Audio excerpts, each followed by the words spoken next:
Hello friends and welcome back. Friends, how is the environment? How is everything? Hello.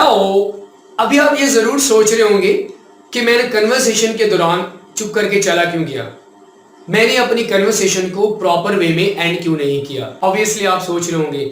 देखिए students, जब भी आप किसी भी कन्वर्सेशन को एंड करना चाहते हैं तो मेक श्योर कि आप उसे पोलाइट वे में करें। आप कभी भी अपनी कन्वर्सेशन को एक इम्पोलाइट वे में नहीं कर सकते। Hello, this is Mohammad Waqas here. In today's lesson we are going to talk about some English phrases that are used to end a conversation. आपकी लाइफ में डिफरेंट सिचुएशंस होती हैं जहां पर आप जब किसी से बात कर रहे होते हैं तो आप कन्वर्सेशन को एंड करना चाहते हैं, तो आप अपनी कन्वर्सेशन को कैसे एंड करेंगे? नहीं पता?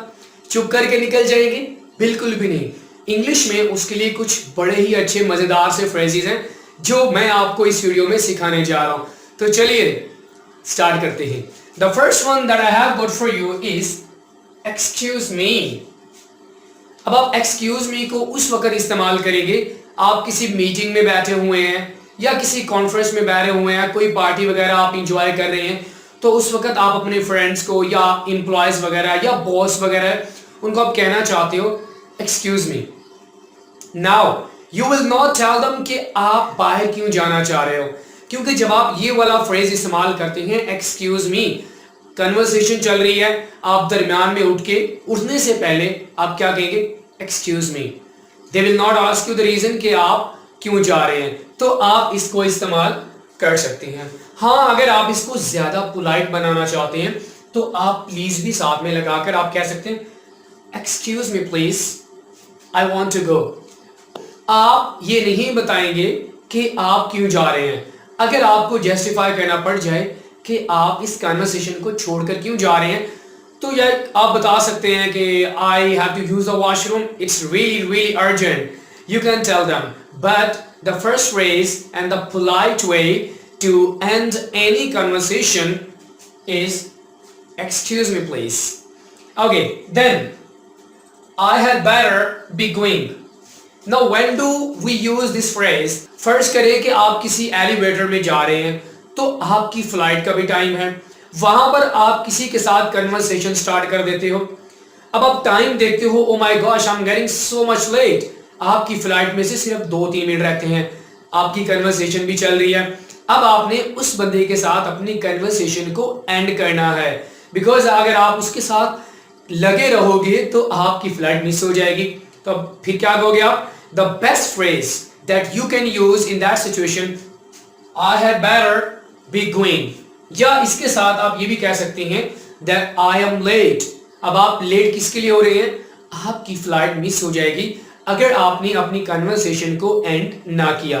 So for that situation, if you are getting late, you wanna catch anything, you wanna grab anything, something really important like flight, so you can use this phrase, I had better be going. Okay, moving towards the next one. I really have to go. All your friends are having conversation on any topic. आप भी इनके साथ discussion वगैरह कर रहे हैं। Now, suddenly आपको कोई काम याद आ गया, so you wanna end this conversation. तो आप उस conversation को कैसे एंड करोगे? दोस्त बैठे हुए हैं तो उस सिचुएशन में आप ये फ्रेज इस्तेमाल कर सकते हैं, क्योंकि ये फ्रेज थोड़ा सा डायरेक्ट है। आप डायरेक्टली किसी को जाकर ये कह रहे हो I really have to go, तो आप अपने बॉस को तो कभी नहीं कहोगे that I really have to go। आप अपने फ्रेंड के साथ बैठे हैं, अपनी फैमिली के साथ बैठे हैं, तो डायरेक्टली आप ये कह सकते हो I really have to go। आपने जाकर कोई ड्रिंक पीनी है, आपने किसी और से जाकर बात करनी है। So when you are having discussion with your friends, so for that situation, अगर आप अपनी कन्वर्सेशन को एंड करना चाहते हो तो आप ये कह सकते हो I really have to go. Okay, I'm sorry, but I have to leave now. Now, this is another phrase that I have got for you, and आप इसको इस्तेमाल कर सकती हैं, but आप इसे उस सिचुएशन में इस्तेमाल करेंगे जब आप किसी के साथ बात कर रहे हैं। फर्ज करें कि आप पार्टी में हैं, वहां पर आप किसी के साथ गपशप लगा रहे हैं। गपशप लगाते लगाते आपको ये लगता है कि भाई अब मुझे जाना चाहिए, because I am getting late, I have to do some other work, आपके पास कुछ और काम भी हैं या आपने किसी और से मुलाकात करनी है, तो आप उसकी कन्वर्सेशन को एंड करना चाहते हो। लेकिन जो आगे वाला बंदा है वो तो आपकी इस कन्वर्सेशन को एंड करना ही नहीं चाह रहा, तो फिर आप क्या करोगे? और आप बहुत ज्यादा बोर भी हो रहे हैं। सो फॉर दैट सिचुएशन आप ये कहोगे आई एम सॉरी, आप अपोलोजाइज भी कर रहे हो, ठीक है, और आप ये भी कह रहे हो but I have to leave now. ये उस सिचुएशन में इस्तेमाल कीजिएगा जब आप बहुत ज्यादा बोर भी हो रहे हो, आप इस्तेमाल कर सकते हैं। या कोई बंदा आपके साथ कंटिन्यूअसली गपशप लगा रहा है, आप बहुत ज्यादा इरिटेट हो जाते हो। So for that situation you can use this phrase, I am sorry but I have to leave now. Okay, it was nice seeing you, take care. Now, this is another interesting phrase that you can use when you want to end your conversation. आपका कोई दोस्त America गया हुआ था and he comes back after 1 year. तो उससे आपकी जब मुलाकात होती है तो आप उसके साथ कोई टाइम स्पेंड करते हो किसी पार्टी में या किसी कॉन्फ्रेंस में या किसी भी फंक्शन में। तो जब आप उसके साथ अपनी कन्वर्सेशन को एंड करना चाहते हो तो आप क्या कहोगे? It was nice seeing you. अब ये बोलकर आपने अपनी खुशी का इजहार कर दिया कि आपको बहुत अच्छा लगा उससे मुलाकात करके, और आपने बड़े ही अच्छे अंदाज में इस कन्वर्सेशन को एंड किया ये बोलकर कि take care. So that person will feel really happy that you have ended this conversation in a really great manner. So उस सिचुएशन के लिए आप ये इस्तेमाल कर सकती हैं जब आप किसी को बहुत अरसे के बाद मिले हो। Okay, moving towards the next phrase that I have got for you is see you around or see you later. आपकी किसी के साथ कन्वर्सेशन होती है, आपने किसी के साथ बहुत ज़्यादा देर बात की, now this is the time to go. अब आप उसको कहना चाहते हैं कि भाई मुझे जाना है, मुझे कन्वर्सेशन एंड करना होगी, तो आप कन्वर्सेशन को कैसे एंड करोगे? Remember, this phrase will not be used in formal situations.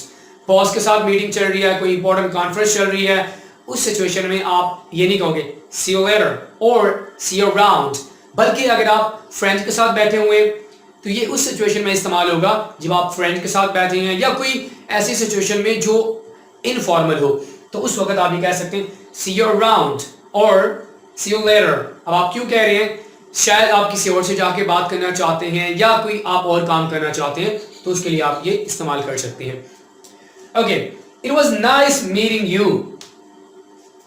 You attended a party where you saw a person. तो आपका दिल किया कि उसके साथ गपशप लगाओ। गपशप लगाते लगाते आपने बहुत ज़्यादा टाइम उसके साथ स्पेंड कर दिया। अब आपने उस बंदे के साथ पहली दफ़ा मुलाकात की है, आप दोनों का इंट्रोडक्शन पहली दफ़ा हुआ है। You had a long conversation with each other.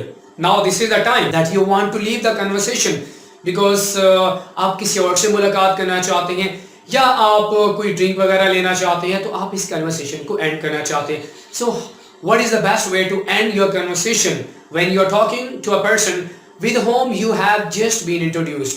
तो आप ये कहेंगे it was nice meeting you but now I have to leave. तो आप ये फ्रेज इस्तेमाल कर सकते हैं उस शख्स के लिए या उस सिचुएशन में जब आप किसी से पहली दफा मिले हों। Okay, moving towards the last one phrase that I have got for you, hope to see you again. अब ये वाला फ्रेज और ये फ्रेज दोनों सेम है, आप दोनों को मिलाकर भी ऐसे बोल सकते हैं it was nice meeting you, hope to see you soon. आप दोनों को मिलाकर भी बोल सकते हैं या आप इनको सेपरेटली इस्तेमाल करना चाहते हैं तो भी आप इस्तेमाल कर सकते हैं। तो सेपरेटली भी अगर आप इनको इस्तेमाल करोगे तो इन दोनों का यूज बिल्कुल सेम होगा। Okay, so dear students, these were some important phrases जो आप इस्तेमाल कर सकते हैं अपनी कन्वर्सेशन को एंड करने के लिए। Students, always remember one thing, कभी भी कन्वर्सेशन के दौरान आप चुप करके ऐसे उठ के ना जाइएगा, ठीक है? अगर आप कन्वर्सेशन को अच्छे अंदाज में एंड करना चाहते हैं किसी के साथ तो आप ये सारे फ्रेजेस इस्तेमाल कीजिएगा। I hope you will get them when you will use them in your conversation. So this brings me to the end of this lecture. I hope you really have enjoyed this lecture a lot. अगर आपको ये lecture अच्छा लगा हो तो अपने friends के साथ भी शेयर कीजिएगा, लाइक कीजिएगा और मेरे चैनल को भी सब्सक्राइब कीजिएगा। I will be back to you with another amazing lecture. Till then, Allah Hafiz and take care of yourself.